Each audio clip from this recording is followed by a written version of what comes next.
अस्सलामु अलैकुम वरहमतुल्लाहि वबरकातुहू। अल्हम्दुलिल्लाहि कफ़ा व सलामुन अला इबादिहिल्लज़ीना इस्तफ़ा अम्मा बाद।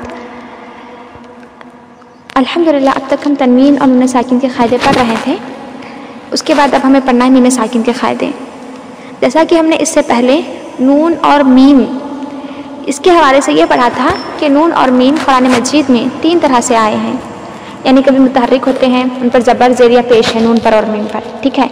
कभी मुशद्दद यानी कि तशदीद के साथ, शद्द के साथ आते हैं नून और मीम, और जब नून और मीम पर शद्द हो तो हमें इस पर गुन्ना करना है, ये भी हम पढ़ चुके हैं।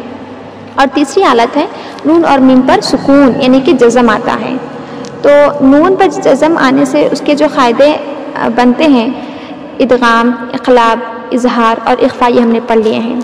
अब मीम पर जब सुकून यानी कि जज़म होगा तो मीम साकिन के भी कुछ क़ायदे आते हैं जिन्हें अब हमें पढ़ना है। तो मीम साकिन यानी सुकून वाली जज़म वाली मीम के जो क़ायदे हैं वो कुल 3 हैं। मीम साकिन के क़ायदे, पहला है इदगाम शफ़वी, दूसरा है इख़फ़ाए शफ़वी, तीसरा है इजहार शफ़वी। बस इन 3 क़ायदों के नाम याद रखें। और देखिए, मीम उन हुरूफ में से है जो होठों से अदा होता है ना।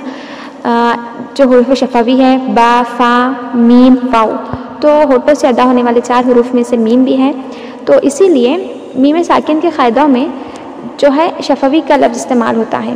मीम साकिन के 3 क़ायदों में पहला इदगाम शफ़वी है, दूसरा इख़फ़ाए शफ़वी है, तीसरा इजहार शफ़वी है।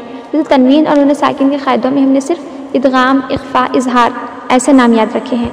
इदगाम का क़ायदा हो रहा है, इजहार का, इख़फ़ा का, तो हमें याद रहना चाहिए कि ये तनवीन और नून साकिन के क़ायदे हैं। लेकिन जब उनके साथ इदगाम शफ़वी, इजहार शफ़वी, लफ्ज़ शफ़वी का भी इजाफ़ा हो जाए तो समझना चाहिए कि ये जो है मीम साकिन के क़ायदे हैं।